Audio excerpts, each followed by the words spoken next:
my friends, and welcome to episode 193, year 5 of the Kiss Army Nation podcast. I'm on your host, Pasquale Berry. And I am Claudio Spera. Welcome to the show, everyone. From Lower Sackville, Nova Scotia, our next guest is the frontman for Dress to Kill, Atlantic Canada's tribute to Kiss. But beyond the makeup and platform boots, he's also a passionate rock fan with a deep love for music. On this episode, we're going to explore his journey from fan to frontman. Let's give a big Kiss Army Nation welcome to Paul Stevens. Welcome to the show, my friend. Hey, Paul.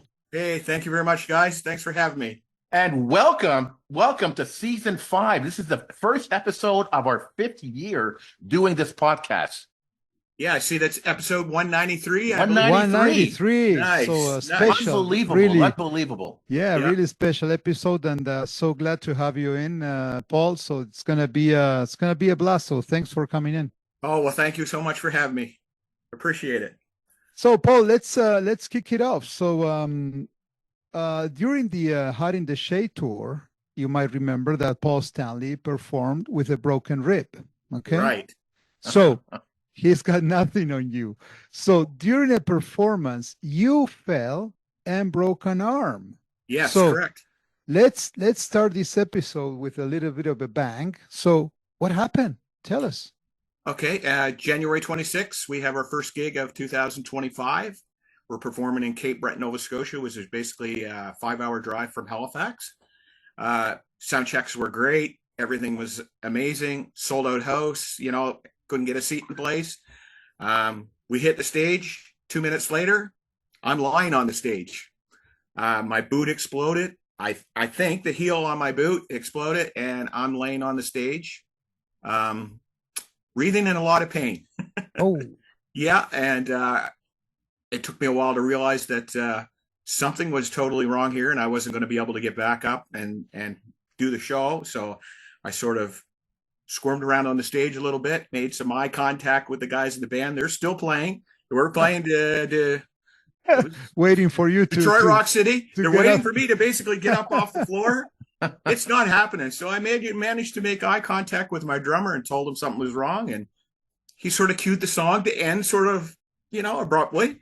And after that, it was drag me back to the dressing room and sit back there and realize that I have really broken some bones in my body. I didn't know exactly how many, but I know my arm was not normal. Oh my God. Yes. Yeah. So what happened in the show? Did you go back to play? Well, the guys, we sat in the dressing room for 20 minutes trying to figure out exactly what we were going to do. Okay. Can we continue? I don't know.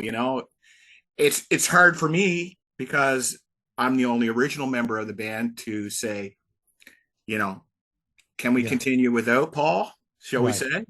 And we collectively just looked at each other and I said, you guys are pros. I don't have anything to worry about. I think they basically were waiting for me to make the decision and say, hey guys, let's do this. So they went out, 3-piece, and rocked the show. My drummer, Rob, took all the Paul vocals. He did the vocals for Paul's song. Occasionally, I think we had about a 21 song set list. Oof. I think I was able to perform 11 of those songs. Oh my God. Yeah. Okay. Wow. Yeah. Not playing guitar, basically, just going out and singing the songs. I didn't have any boots on. I think I performed 3 or 4 songs with my socks on. Really? And then I managed to get my sneakers on, so it looked a little bit better. But yeah, that was the whole story. Was it your right or left arm? It's my right arm, and it's my dominant arm. So this is the Kiss tribute is not my regular job. I haven't been able to be scheduled to go back to work April the 10th. Okay. So I've been off work for a number of weeks now, 5 weeks now. So. Oh wow. Oh wow. Yeah. So Paul, after this, after the incident, so you mentioned, the boys in the band Dress to Kill. Mm-hmm. Can we ask you, how did you first get involved with Dress to Kill? Well, Dress to Kill started on a really funny note because it was only I played in a top 40 rock band basically. So we had a a gig for a Halloween gig scheduled outside of Nova Scotia again. Not Nova Scotia, actually, probably 2 hours or 3 hours away from Halifax, from where I live, for a Halloween gig. So we started rehearsing for this gig, and then we thought it would be a great idea to learn some Kiss tunes. Okay. So we decided, well, we're going to learn Kiss tunes. We'll play those the third set of the night. Then I come up with a bright idea a week later that we should dress up as Kiss because it's Halloween. We're going to play the Kiss tunes. Why not dress up? So we did the dress suit thing, really quick makeup. We played first 2 sets of top 40 and then went in the dressing room real quickly, applied on the makeup, and went out. And we played the whole set, and the place went crazy. Oh, wow. Yeah. So the following morning, we're sitting in the hotel room, and I'm going, I don't know about you guys, but I've always wanted to do a Kiss tribute band since I was 11 years old. Some of these guys are not. I had a guy, one of my original Ace Frehley was from Guyana, originally from Guyana. So he didn't know who Kiss was anyway. Okay. He learned the tunes. He played them the best he could. You know what I mean? So it was a really eye-opening experience for him. Mm-hmm. And so we decided, hey, at that point in time, we're going to do the Kiss tribute. We're going to stop the top 40 thing altogether and just commit to ourselves to do the Kiss tribute thing. So it started back in 2007. Okay. Yeah. Wow. Yeah. And it's been going since. It's been going since. We've probably played close to 150 gigs as Kiss. Yeah. The first 10 years, we were really, really busy because Nova Scotia is not that big. So we were playing a lot of little club dates. So everybody sort of wanted us because we were new. It was a novelty. Mm-hmm. But once you play one place, you can't go back there in 5 weeks and do the same show. Right. So as things progressed and we became bigger and better, shall we say, we moved our sites to different types of venues like festivals and larger places. So that's where we are now. We're sort of a festival theater band now, shall we say. Okay. Yeah. Okay. Yeah. Paul, we were talking before the show, and you mentioned how Halifax is a small place, but it has an amazing music scene. Yes, it's what we refer to as the East Coast scene, shall we say? Right. Because we're on the East Coast. Halifax has a population of around 425,000. Mm-hmm. That's Nova Scotia. That's Halifax, and just under 1 million, I believe, in Nova Scotia altogether. In the province, yeah. So everything is basically centered out of Halifax. So the best way to say it is, if you're a musician in Halifax, and you walk into an establishment that has music or a live venue, everybody knows who you are. You know what I mean? It's a very small, very well-knit community, and everybody knows everybody. Mm-hmm. And they try to help everybody. You know what I mean? Support everybody.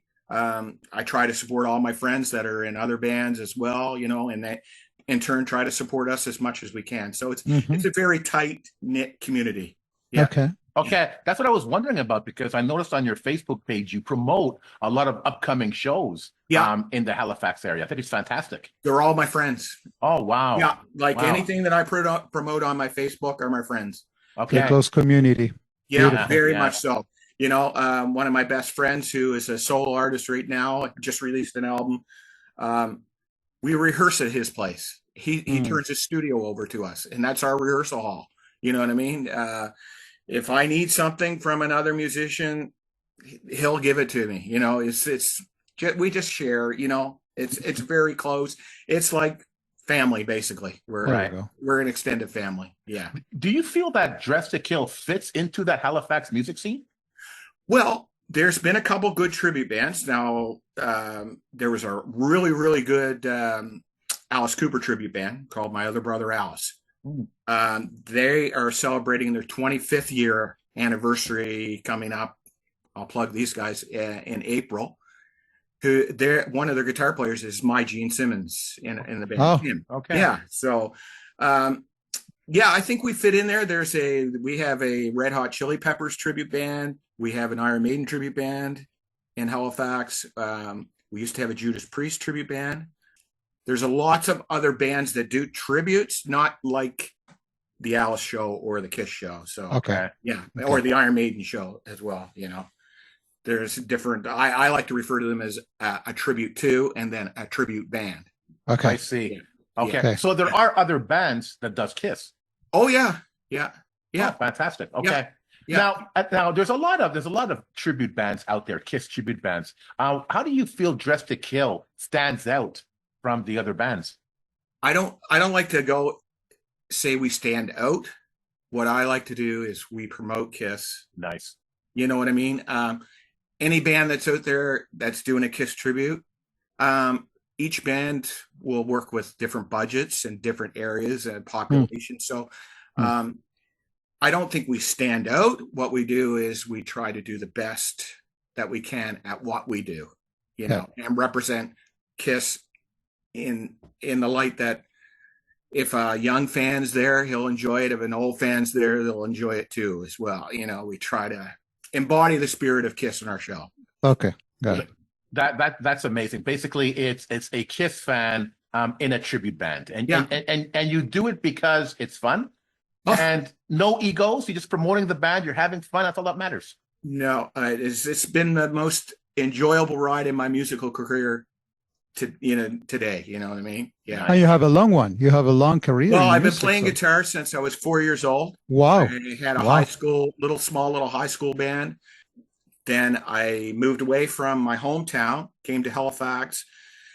Didn't really do anything in Halifax until in 1995, 96. Okay. And then I did the top 40 thing up until 2005, basically. Okay. And then 2006, 2007 is where we sort of morphed into this Kiss thing. Dressed to Kill. Yeah. Mm-hmm. So what inspired you to put on the war paint for the Star Child? Well, I was the lead singer, so you know, if the top 40 band, obviously I have to put on the paint. You know, unfortunately, growing up, I wanted to be Ace Frehley, but that just didn't happen. I've grown to love the Paul character more and more each time I put on the makeup. Okay. Yeah, it's changed my whole thinking of Kiss because again, like I said, I wanted to be Ace. I never thought of myself as doing the Paul character or the Gene character, but as soon as I started doing the Paul character, it just changed me altogether. Okay. Yeah. Can you imagine now doing the Ace character, having done Paul? No, I would never want to go back. Okay. No. Paul's the dude. Nice. And I don't have to change my name. So, you know, that's right. It's easy. all my friends refer to me as Paul Stanley Stevens. Right. So, yeah. So, Paul, when you prepare, you know, after so many years, you know, it must be always, you know, I couldn't say a piece of cake, but, you know, it becomes, you know, something usual for you. But when you prepare, or in the old days, when you prepare for your performances, did you watch some of the Kiss concerts, and if so, which ones? So what did you take as a reference to kind of play it out like Paul? I watched as much as I could of every show that I could. I refer back to the Summit is the biggest show. Oh, 77. Yeah, that's the go-to. Right. I mean, when you watch that, they were, yeah. If you're going to emulate a show, that's the show to emulate. Yeah. That would be my go-to. But I've watched everything. I mean, I like everything, so I can take probably a little bit from each show that I've watched. I guess basically, it's. So and you know, doing Paul, it's I can imagine it's kind of challenging. But so what's the biggest challenge in becoming Paul Stanley on stage? For me, it's staying in character for the whole show. Like I'll come out, and as we all know, we've seen Kiss, we've seen Paul on stage. Paul is 210% from start to finish. To finish, yeah. So when we do that show, it's you've got to maintain. You got to keep reminding yourself, you're Paul Stanley. You've got to stay on. You got to stay on target here. You've got to give 200% because there's going to be that Kiss fan out there that's watching that show, and if you're not giving it your 200%, he's going to. Of course. He's gonna and during those 20 songs or 2 hours, so you become a different person. It's totally. It's not Paul Stephens. It starts from the minute we put the makeup on. The war paint. Okay. Yeah, it's totally different. The dressing room vibe is a whole different thing. Nice. Yeah. I've had my wife's best friend has come out to shows, and she doesn't even think it's me underneath the makeup. Oh, really? Yeah, I love it. Yeah, so it's pretty funny. Super nice. Yeah. And how do you find audiences typically react to your performances? Audiences around here are great because we don't get to see a lot of big acts. Okay. I mean, Kiss has only played Halifax 4 times, 5 times maybe. And we had one show canceled back in the 90s. So we don't get to see big shows like that. What we get to see here in the East Coast are either an up and coming act or an act at the end of their career.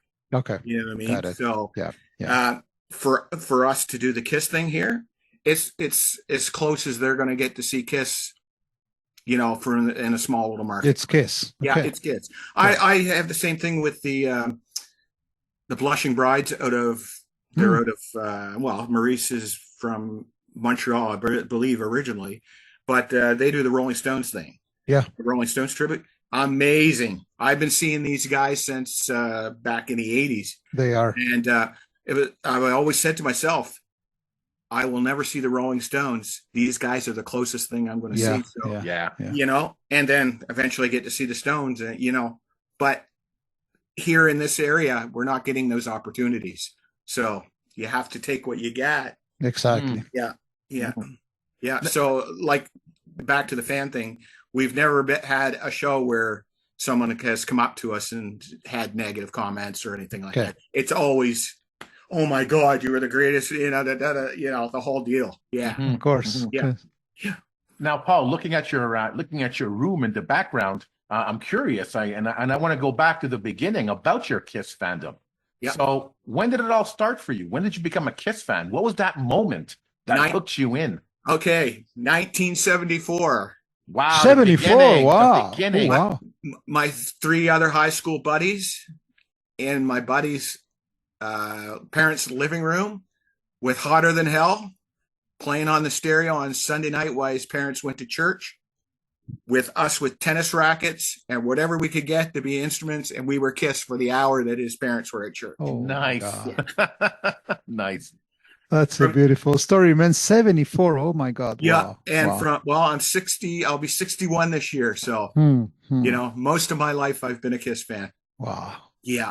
Yeah. That brings back a memory when I was in grade 3, where my mom used to go to work. I used to come home after school with a few friends and pretend we were Kiss.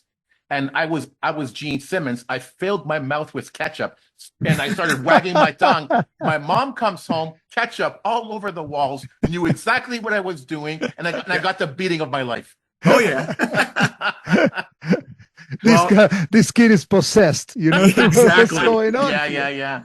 So this is great that you were there from the beginning, because we recently did an episode discussing or comparing the first 3 albums to the second trilogy of albums. So I'm curious, in your opinion, which trilogy of albums do you feel best defines Kiss? For me, it was the first 3 albums. Okay. The first 3? Okay. Yeah. I was hooked. Yeah. Raw power, really. I just there was something about it whenever you put on either any of those albums, for me, it was like, I'm in a whole different world. I don't know. It's hard to explain it. Everybody has a different take on it, but for me, it was just I still can't explain. Yeah, the feeling that it gives me. It's joy. It's, I don't know. It just takes me somewhere else. So did you feel at the time that maybe Destroyer went in the wrong direction? No, I've never felt that about anything that Kiss has done. Okay, I'm not a fan that gave up on them or left them when they took the makeup off. It was just another way for me to enjoy Kiss. Mm-hmm. And when the new members came in, it's just another new member. Not a person that would hold a grudge because, Peter or Ace were out of no. Kiss was there to be celebrated, and I celebrated every era of Kiss, and they did it for me no matter what lineup they had. Very What I nice. mean? Yeah. I love it. We have the luxury with Pask of interviewing so many people, and I don't recall Pask. No one except Paul said this. Each one of each person has a kind of a favorite thing. Some moments where they kind of step out the band or something that they don't like, but you seem to have digested the 50 years of history in a very positive way. Yeah, well, it couldn't be looked at any other. They were Kiss. They were my heroes. No matter, they couldn't do wrong. It didn't matter to me. As long as they kept putting out the product that they put out. I mean, the music is great. Listen to any Kiss album. Yeah. I mean, I can put any Kiss album on here tonight, and I can sit here all night and listen to Kiss. And there's not an album that I don't like. I won't.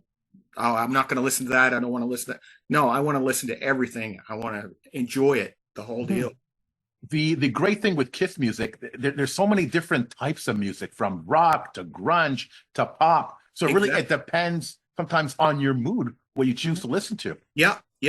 I was right into doing marathons a few years ago, running marathons, and my go-to running music was Carnival of Souls. Nice. Oh, that album. It was just the tempos of some of the songs and stuff like that it just made me get out there and push harder. And then I would listen to Paul Stanley's solo album, Live to Win. And every time Live to Win, if I was feeling down and I needed a boost when I was running, I needed to do an extra couple kilometers, put that on on my iPhone, and then away I went. You know what I mean? Fantastic. So yeah, a lot of inspiration came from listening to the Kiss stuff. Yeah. So I know that we're talking music, and this is lovely, talking about Kiss songs and stuff. So are there any deep cuts or underrated Kiss songs that you feel deserves more love? I personally like the Carnival of Souls album. Yeah. I like Rain. Yeah. Okay. I don't know why Kiss never performed that live. You know what I mean? What a song. Like, maybe that would be one of my, I don't know if it's underrated, but that's a deep cut to me that probably should have deserved more. That whole album, I think, should have deserved more love from the Kiss fans. You know what I mean? Yeah. I mean, I seen what they were trying to do. They were trying to go at the time. That's sort of a grungy album. They were trying to, it didn't fray too far away from the Kiss 1, 2, 3 secret, keep it simple, stupid. But it allowed them to expand their musical experiences, shall we say. And then it allowed them to explore a little bit more into music, and then realize that this is not where we have to be. You know what I mean? Yeah. I think I made that clear. I don't know. Yeah, and the timing also was kind of awkward because the reunion was getting ready to go, and so yeah. But we agree. And Paul, the fact that you have Dressed to Kill, I'm gonna ask you the same question. So, is there any song that you haven't played with Dressed to Kill that you would love to play? We're gonna get it. I've been wanting to play "I" off the Elder for a long time. Nice. And we're going to do it at some point. Hopefully, by the end of this year, we will have it in our set list. Super. Very nice. Yeah. I also still want to do "I Still Love You" as well, but that is a very challenging vocal tune for you for singing that one. Yeah, for Paul. It's right. That's right. Any Paul Stevens, Paul Stan. That is a big song. Yeah. I'd love to do that live. It's interesting, for an album like The Elder that's so underrated and so, a lot of fans just don't like it. Every time somebody mentions playing a song from that album, the Kiss fans are going crazy. Oh, yeah, for sure. True. Yeah. I've never understood that. Everybody always would put that album down, and there's some great stuff on that album. Yeah, for sure. But There Paul, is. when it was released, I'm interested to get your opinion on this. I know that you said it before. You know, you were always positive on anything that Kiss was releasing. But when they released The Elder after Unmasked, didn't it shock you?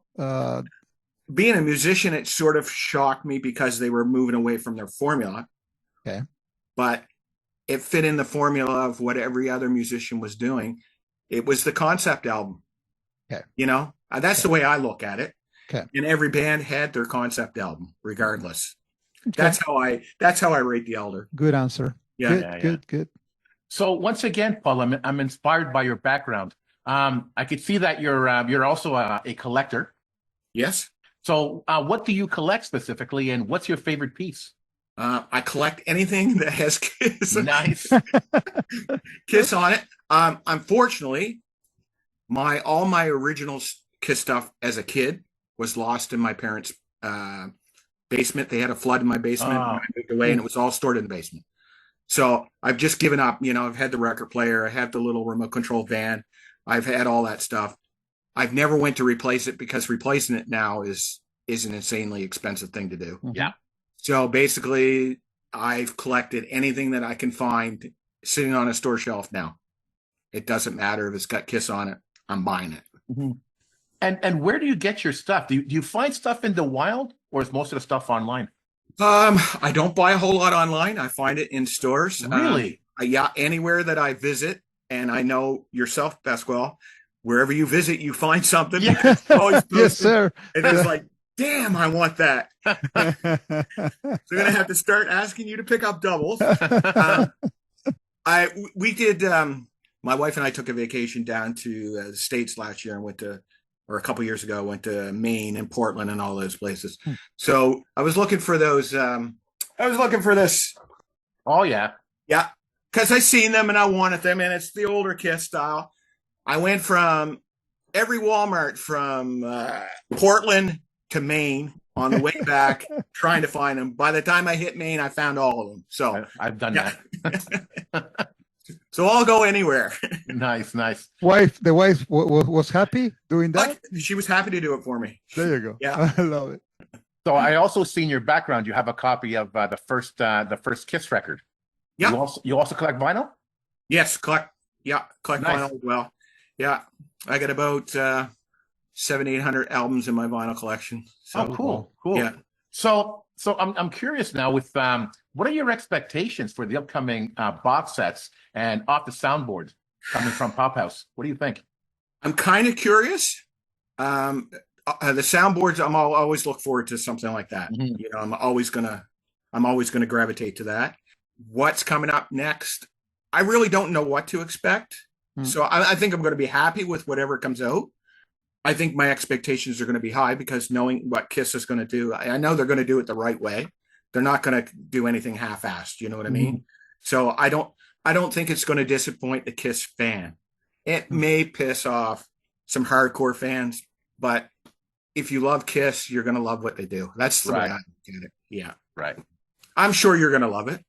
Oh yeah, I'm looking forward to it. Yeah. I'm looking forward to it. Yeah. My expectation is for a lower price, though. I don't want to be gouged as a fan. Well, That's it. Yeah, I agree with you. Yeah. We'll probably still buy it, but Exactly. That's the problem. And they know. That's why they do it. Oh my God. I'll definitely probably buy some. Well, if what they did with Strutter is an indication of what's going to come next, I think we're in trouble, man. We're in trouble. I think my Strutter will have to I hope not. refer back to the copy that I have back there behind me. Exactly. So, Paul, Pasquale mentioned in the intro that you have a deep love for music. So besides Kiss, and you just mentioned, 700, 800 vinyls. Yeah. So what other bands or artists have influenced your musical tastes? For me, Rolling Stones was a big influence as a kid growing up. Also, from the area that I grew up in, Nova Scotia, we were further away from Halifax, so we tended to get music was about a year later getting to our geographical area. So it was totally different. What I was listening to back in my hometown was totally different what people were listening to in Halifax. So I would listen to bands like Leonard Skinner and the Southern Rock era bands, where people in Halifax were listening to the Iron Maidens, the Judas Priest. Oh. And it took a little bit longer to get to us. You know what I mean? We eventually got that music, but the area I grew up in, that's what we were listening to. Okay. Yeah, and if it's Canadian band, the Tragically Hip, I mean, yeah, of course, yeah. Yeah. Are you a Beatles guy too, or not? No, I'm not a Beatles fan. I'm not. I shouldn't say a Beatles fan. I love the Beatles, but it was too clean for me. Okay. Yeah. Okay. Yeah. I did. Yeah. When you mentioned the Rolling Stones, that's why I came up with a question, because Yeah. I can see where you're coming from. Yeah. I think you were either at one point you were either a Stones fan or a Beatles fan. You the know? bad boys or the nice Exactly. the nice looking boys. That's right. Yeah. Exactly. I'm sort of a bad boy. So Paul, and outside of Kiss, what is an album that you never get tired of listening to? Rolling Stones. I'd have to pick. It's an album called Black and Blue. Okay. Yeah, it's probably one of my favorite Rolling Stones albums. Okay. Yeah. Yeah, I can put that on when I'm at my lowest low or my highest high, and it's the same thing. It always works. Yeah, exactly. Yeah. I have another potential difficult question. I listen to a lot of podcasts, and a lot of fans cannot stand Read My Body from the Hits album. Yeah. For me, that is my guilty pleasure. I like that song. I really do. What would you say is your guilty pleasure Kiss song? Guilty pleasure, Hide Your Heart. Not everybody likes that tune. We used to play it faithfully, and the guys in the band definitely do not like playing. Oh yeah, okay. Really? No, it's a great tune. I love that song. My second favorite after Detroit Rock City. Oh, wow. Yeah. Wow. Yeah, it was a lot of pulling hair to those guys to make them play it. So wow, that's surprising. Okay. Yeah. Okay. Now, if you could take over lead vocals for a non-Kiss song on stage, what would it be? Well, I'm going to have to refer back to the Rolling Stones. I would love to do "Miss You." Oh, wow. For some girls. Yeah, that is such a cool song with such a cool groove. It's just that song has everything for me as a Rolling Stones tune. Yeah. Friends of mine that have another cover band, top 40 band. They used to do Honky Tonk Woman, and nice, of course. Whenever I go to the club to see them, I usually get up and sing that tune with them. So nice. Nice. Yeah. Nice. Did you ever do Miss You? No, never did Miss You back in we did my top 40. We did like Give Me Shelter, Satisfaction. Okay. Start Me Up, maybe. Yeah, the big ones. Yeah. Right. So Paul, what kind of influence do you believe Kiss had on the rock and roll world? Or even, let me just say this, in the music world, what kind of influence do you think that Kiss had? We're Kiss fans. It's tough because we tend to think that.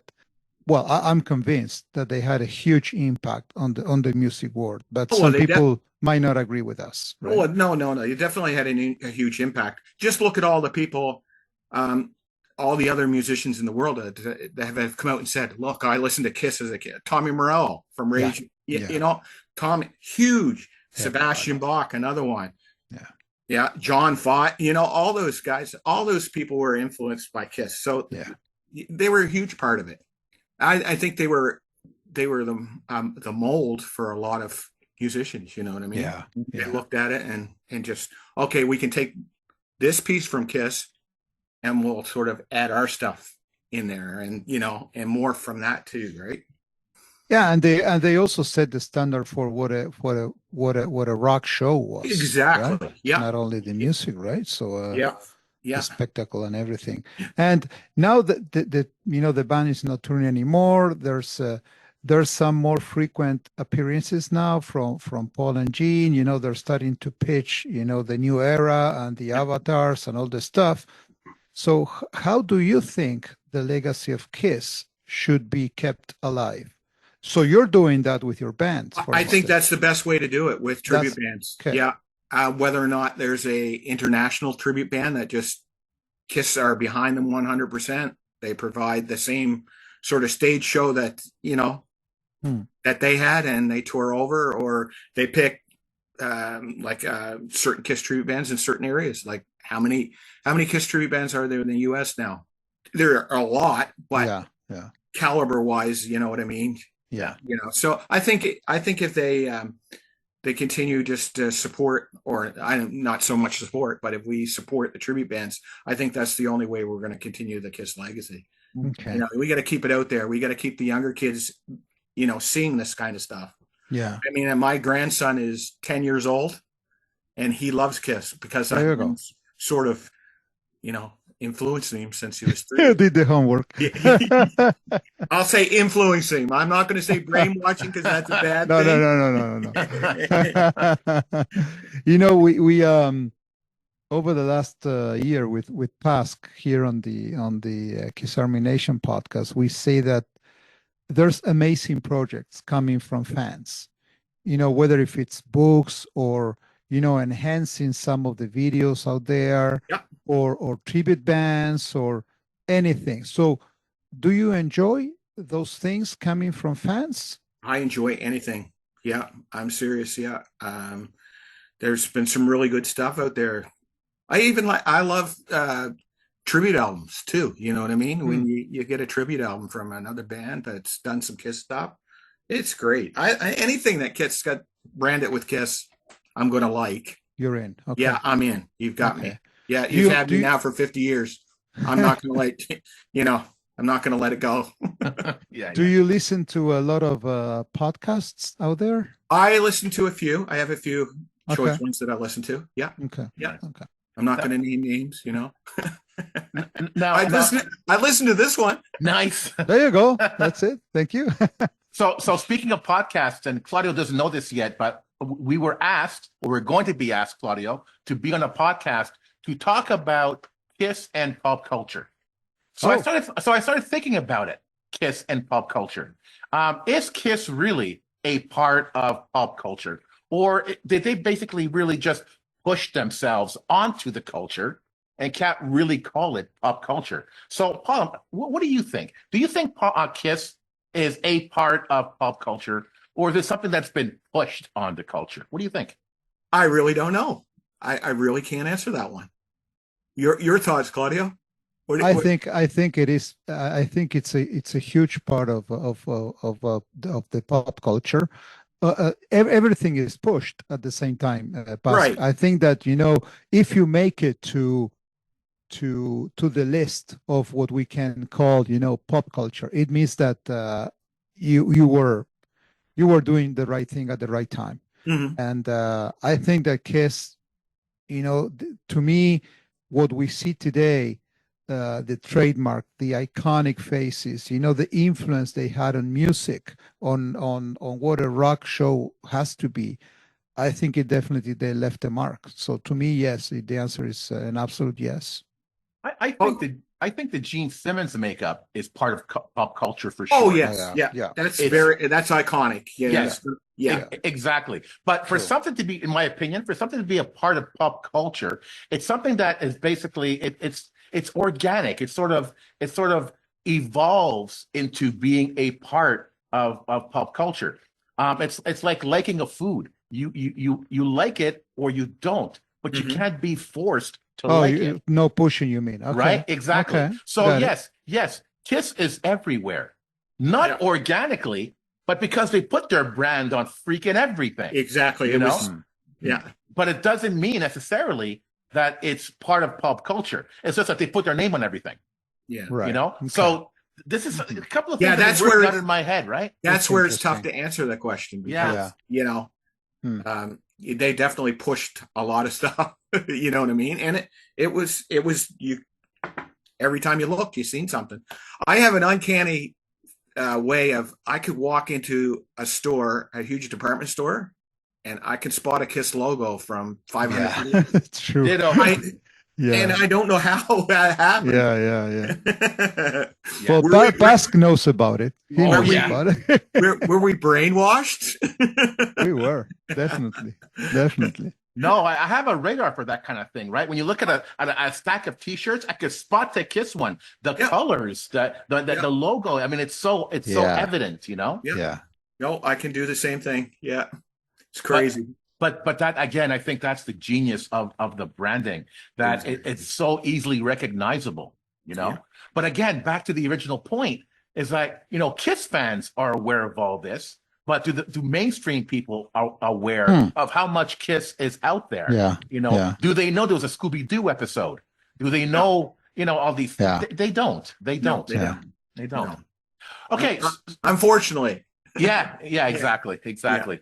So that's what I hope Pop House is going to do, right? Put Kiss more into the mainstream. Well, yeah, it should do that for sure. Yeah, hopefully. Yeah. So, Paul, we're coming to the end of our episode, and Awesome. you were telling us at the beginning of the episode that you know, after you broke your arm, you're going to be out of commission till about mid-April. You were saying. Yes. So, a bit of promotion time. So, what is next for you? Any upcoming shows? Any projects? Upcoming goals? We have 4 more shows left this year. Our next show would be in July 17th, at a festival called Bain Fest in Tatamagouche, Nova Scotia, which is probably an hour and 40 minutes from where I live. Okay. This will be our 4th year on the bill for this festival. It started out as probably 7 or 8 bands when it originally started. The festival is now up to 20 bands over 3 days. Yeah. Wow. Yeah. So we're always on the opening night, which is a Thursday evening. We'll be on the bill with an 80s tribute band out of New Brunswick called Loaded Dice, and then a couple other local bands from the area. So yeah. And then as the festival progresses that weekend, it's more of the local East Coast big names, Okay. shall we say, that perform the Fridays and Saturday nights, you know. Mm-hmm. And then we have a show in close to my hometown in Shelburne County in the summer. We're playing an exhibition there. And then we have another show in New Brunswick in September. And we're currently waiting for a contract to come through for Halloween. So we're good up until Halloween. Super. Fantastic. Yeah. And we've already started accepting bookings in 2026 . So super. Yeah, nice. It's looking good for us. Yeah. Which, if I may ask, Paul, which era do you guys represent? We do you usually change try to stay or? with the Destroyer era in around the first 3 albums, first 3-4 albums. Okay. But we'll pick out songs like we do Lick It Up off the Lick It Up album, and we do some of the hit stuff, that radio hit stuff. But your costumes basically are based on what, 77? Yeah, somewhere around 77, 78. Okay. Yeah, and yeah, in around there. Yeah. Okay. I mean, that's what the Kiss fans want to hear. You know what I mean? Mm-hmm. But in clubs, we're not usually playing to 100 or 100 more Kiss fans. You know what I mean? We're playing to maybe 15 or 20, and the rest are patrons in the bar. So you've got to play your hit songs. Exactly. You know, I Was Made for Loving You. You've got to play that. You got to play Lick It Up. Tears Have Fallen. Heaven's on Fire. You've got to play that because that's what they hear. They hear that on the radio. Yep. Yeah. They're not going to hear Strutter on the radio. They're not going to hear Hotter Than Hell on the radio. Occasionally here in Halifax, you'll hear Shout It Out Loud. That'll be on the radio. You will hear Detroit Rock City, depending on what time of day you listen to the radio. And Rock on Roll All Night, you hear that 20 or 30 times a week. You know what I mean? Yeah. I find that oftentimes mainstream audiences want to hear catchy songs. Like they might not know the song, but as long as it's catchy, it has that pop sentiment to it, they get into it. Yeah. And that's why we try to mix it in the show to, you know, we tried the whole, let's do the first, you know, the early stuff and the first part of the show, all early, all deep cut, hardcore Kiss fans are going to love this. And then you end up losing 50% of the bar or 50% of the venue because they haven't heard it. Yeah, exactly. Yeah. It's like Kiss did in 2009 when Yeah. they did the 35th The anniversary tour. 35, yeah. Yeah. Exactly. My wife went to the concert with me. I did the meet and greet, and then I met her out in the crowd afterwards. A great story about that. Sometime we'll have to talk about that one. But the first part of the show, she goes, I don't know any of these Kiss songs. That's right. And then when they come on, they sort of took almost like a 10-minute break sort of thing here in Halifax. And then they came back with 10 more songs. Yeah. And it was all the songs that she knew. You know what I Yeah. mean? Yeah. Or she wanted to hear, shall I say. Yeah. Mm-hmm. When they were played here in Halifax, they played a venue called the Halifax Commons, which is a big field in the middle of Halifax. Yeah. The plane was late. They were late getting in. They were behind an hour because of so much fog. So they had to circle Halifax. They didn't even know for sure if they were going to get in that night. Mm-hmm. So they were really rushed when they come on stage. So we have a noise bylaw, I believe, that it was 11:30 and music has to Stop. come to a cease. Right. Kiss didn't finish till 12:30 that night. Oh, wow. Oh, okay. Yeah. Nice. And they were allowed to? Yeah, they allowed them to do it. Nice. Yeah, it was crazy. Yeah. Nice. That is the most pyro Halifax has seen downtown in a long time. Nice. Yeah. And one final question. How can our audience learn more Dress to Kill?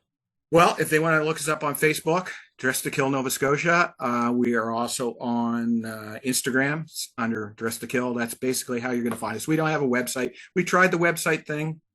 No one goes. If you're out there promoting yourself on Facebook or on Instagram, you're going to get noticed. Yeah. And a lot of word of mouth. Mm-hmm. Exactly. Yeah. Again, Halifax is a small community. Word spreads really quickly. You know what I mean? And New Brunswick is not far from here. Prince Edward Island is not far from here. We're all geographically close to each other. So, yeah. And like I said, with the musician network that we have here in the Maritimes, it's pretty easy to get your name out there. It works. Right. Good stuff.